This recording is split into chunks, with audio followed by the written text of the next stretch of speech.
Hey guys, it's DC here, and today I want to talk to you about a little story that I'm going to call Bankrupt to Boss.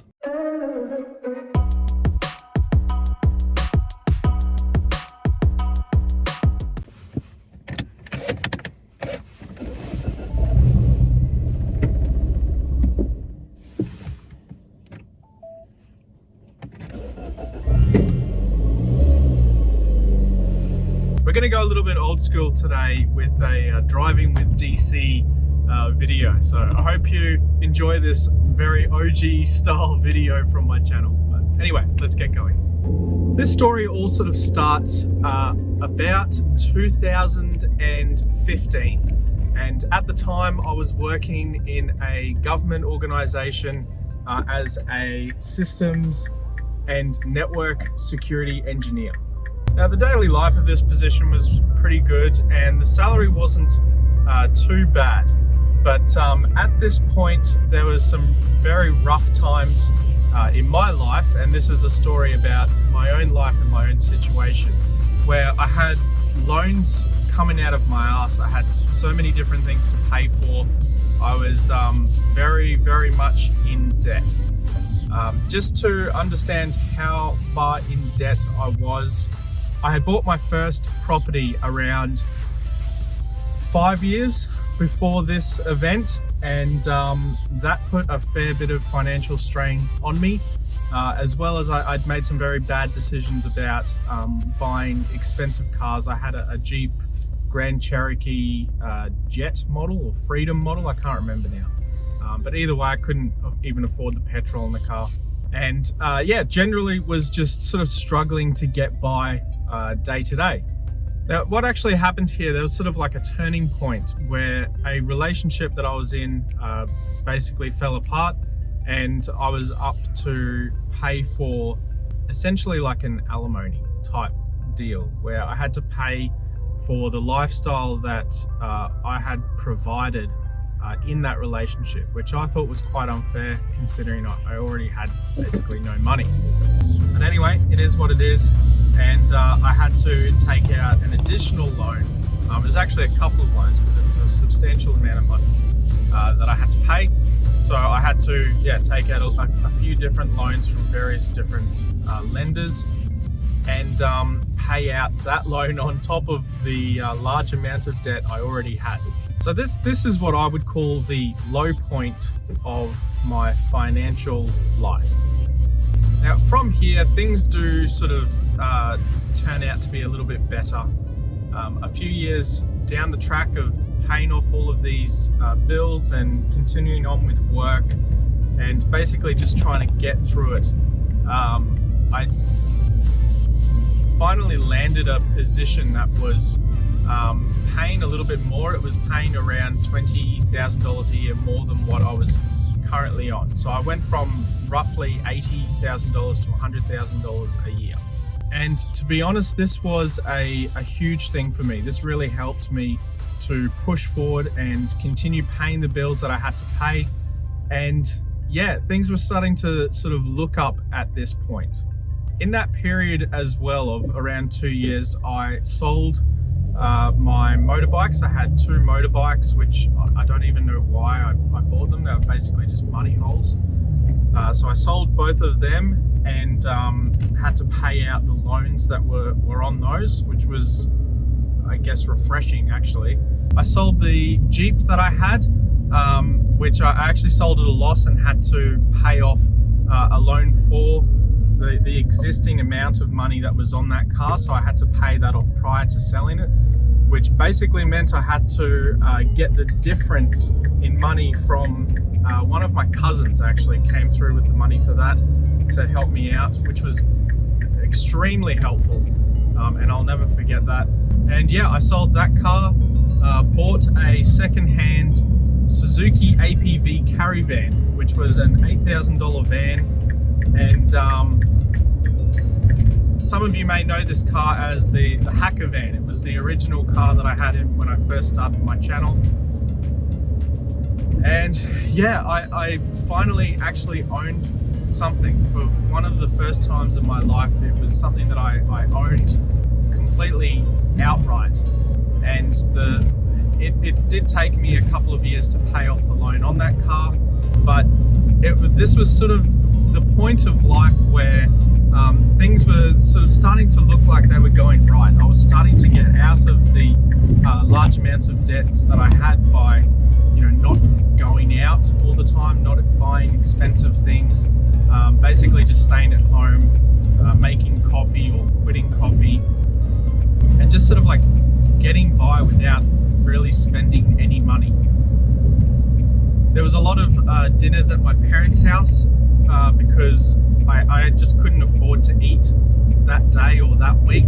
So I would say to my parents, hey, I'm going to come around for dinner tonight, if that's okay. And they were like, yeah, sure, all good, we'd love to see you. So yeah, there was that as well, which definitely helped out. And without that sort of support, I definitely wouldn't have eaten for potentially weeks at a time. I just had absolutely no money. My bank was constantly in negative. Another massive contribution to helping me here was meeting my now wife, who definitely helped me by paying for food and assisting along the way with encouraging support. Not so much monetary support, because as much as she probably would have helped me pay for various things, that just didn't really sit right with me. So I never bothered saying, hey, can you help me pay for this? I can't do it. So yeah, that's the beginning of the story, where basically everything was wrong. I was very unhappy and depressed. I had no money. Everyone around me seemed to be having fun and had money, and I was just sitting there, working endlessly to try and make ends meet. By doing random jobs. I even did Uber for a period of time, delivering food and driving people around. Not in the van, this is when I still had the Jeep. But yeah, basically anything I could do to make a little bit of extra money to continue paying off all of these debts and to still be able to eat, that's exactly what I did. And if any of you have ever been in this sort of situation in your life, you pretty much just turn your phone off, because every call that you get is someone asking for money, and it really gets to you after a while. So let's fast forward into around 2017, where I decided to get out of this government contract job. I usually say at this point that it was a mistake to get into cybersecurity, like it was an accident. Maybe not mistake is the right word. But basically, this job came up and a headhunter sent me a message and said, hey, would you like to apply for this role? I think you have the right sort of experience for it, although you are lacking certifications, as well as a full government clearance that I needed for this position. Yeah, would you like to apply? And I thought it was actually less money than what I was currently making. It was going back down to $80,000 a year instead of the $100,000 a year that I was on. But I did a fair bit of research and looked into the potential after doing this job for maybe like 1 or 2 years to see if it's actually going to be financially viable for me to move across into this job. So anyway, as some of you may know, I took that job. It was my first ever real cybersecurity job, and it was another government agency, and yeah, it was definitely a learning experience for me. There was a lot involved, and it was quite full on, and I enjoyed it. I loved every single second of it, which has sort of brought me to where I am today. Just quickly find a car park so I can concentrate on the next part of this video. So yeah, I was making a little bit less money, but I was definitely enjoying the work that I was doing, which was refreshing. It was good to do something other than networking or sysadmin type work for the first time in my professional career. And yeah, I think it was a good choice to make that move. And I still think that this was sort of the life-changing job in my own situation, which is why I'm so passionate about cybersecurity to this day. Around this time as well, just a little bit later though, around 2 years after this, I decided it was time to move on from this business. Or actually, I didn't decide. It was a redundancy that was given out, and it wasn't based on like performance or anything. They just closed the department that I was in. It was a project thing, and I knew the end was going to come eventually, but that was fine. I was totally prepared for it. So I moved from this position into contracting in cybersecurity, which looked to be the best option for me because I know myself, I get quite bored in various different jobs, and contracting seemed like a solution to that problem, where the job changes every 3, 6, 12 months, whenever it is that contract ends. Also, the money was very luring. It was quite high. It was sometimes 2 or 3 times more than a full-time position would pay. And having the experience, clearances, and some of the qualifications at this point to get into these contracts, it was fairly easy for me to land different contracts. So I thought, okay, I'm going to get into contracting. That's just what I'm going to do. So there's a period of time here where I was basically working contracts end to end, with maybe like a 1-week break in between, and really starting to make some big improvements on these debts. At this same time, I started the YouTube channel, and decided to talk about cybersecurity, because I did still, and I do still have a passion about cybersecurity, and sort of wanted to I guess use my experiences in the industry to help other people understand what it's all about. At that time, when I was telling people that I was working in cybersecurity, Mr. Robot was just sort of starting to come out, and everyone just thought I was Elliot. But I'm if you know anything about me, I'm nothing like Elliot. But yeah, it was sort of fun to see that pop culture had sort of focused around cybersecurity, and that I could give some real life references to the job itself, and what was involved, and how it all sort of worked. And that was really fun, and kept me making videos, which now are doing quite well. Back when I was putting out videos, I was lucky to get 100 views, lucky to get 50 views actually. But things happen in YouTube, and they spin around, and sometimes they just pop for some reason. Other times they don't. It's just the nature of the beast. So from there, fast forward to this day, where I've been contracting pretty much ever since. Started up a few little side hustles in between, and this is the period that I would call the boss period. Now, the one thing that people don't tell you when you start your own business is that all of your spare time is going to go into these businesses. You think that money will just come and you can manage your own time, and it's much easier.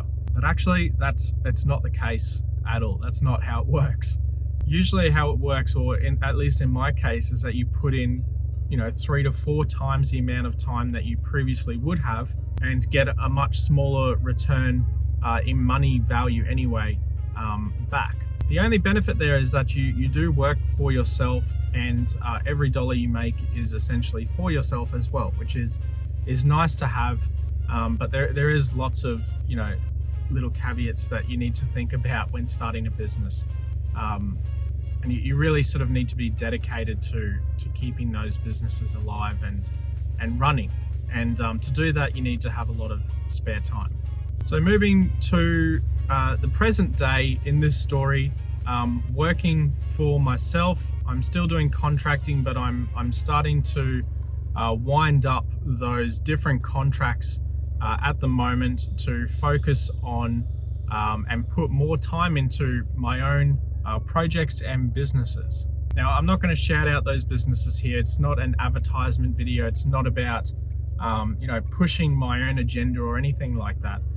This video is literally just a story that I was talking about the other day in my Discord server that I thought might be useful to make a video on and reference. It's not meant to be like a weird flex on this is how great I am and blah blah blah, because I know none of you really care, and that's not really the point. The real point of this video was to sort of explain how I got out of this debt And that cybersecurity for me was essentially a savior. And learning about diversifying my income across multiple streams was really the breaker in this story that helped me get out of so many different problems. Now, a few examples of how I diversified my income during this period is, one, I had my property that I was living in until I got that government job where I ended up renting somewhere else. So what I would do is rent out the rooms of that property as a share house and have that as an income, which ended up positive gearing, which allowed me to pay off the mortgage by not living there, as well as all of the utility bills, which was extremely helpful. This basically meant that all the money that I earned from my job would go directly into the other bills and loans and things that I had to pay for, as well as the rent. So having that was a massive thing for me. Apart from this, I was also having a look at different cryptocurrencies at the time, and did do a little bit of investing in a few different cryptocurrencies way back in 2017. There was a bit of Bitcoin and Ethereum and some other random ones that I can't even remember now. That turned out to be okay. I ended up withdrawing all of that money to basically help me pay off my bills. Looking back, I wish I'd kept some of that money, because some of those cryptocurrencies have gone to the moon since then. But that's okay. It helped me get through that period, and I mean that's definitely helpful for me. Aside from this, I started writing courses for a few different websites which now don't exist or have been bought out by other education platforms, where I was writing educational technical documentation on cybersecurity practices, which they paid anywhere between about $50 to $200 per document that I was writing, which was super helpful for me as well. Aside from this, I started a startup business with a couple of friends called AirDesker, which went well for a while, but then COVID hit and that has essentially tanked as well. But that's fine. This is the best part of diversifying income, which is where you can have multiple streams of income coming in, and if one of them dies, that's okay. One of the other ones might go up. Who knows? You don't really know how any of them are going to go until you give them a chance.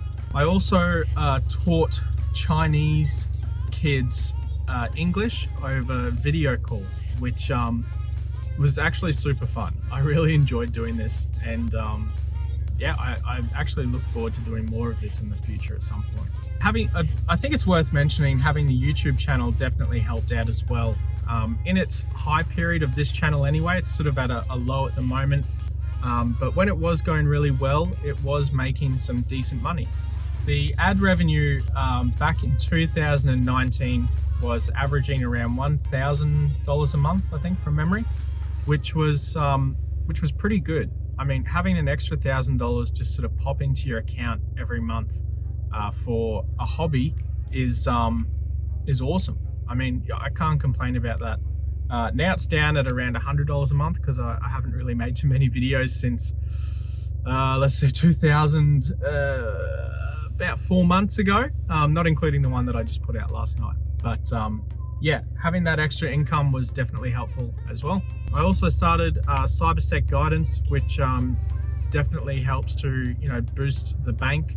And I don't really make that much money out of that website. I average, a couple of $100s a month, which is around 2 coaching sessions a month, which in the grand scheme of things, compared to contracting rates anyway, is pretty much nothing. That's essentially like 1 or 2 hours of work, if that.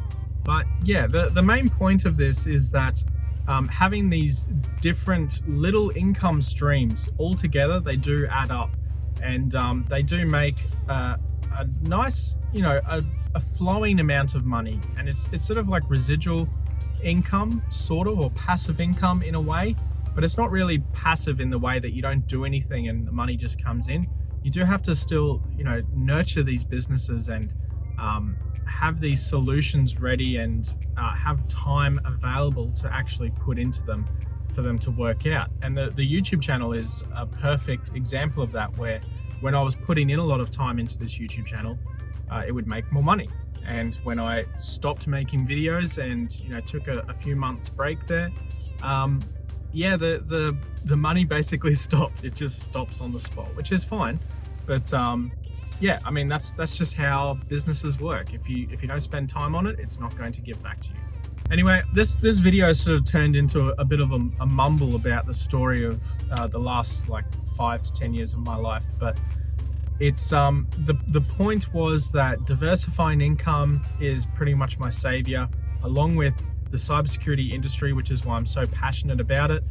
And that if you're in a similar situation where you don't really have any money coming in, or you're just covering those bills and you're sort of struggling, there is light at the end of the tunnel, which is that it's not always going to be so bad.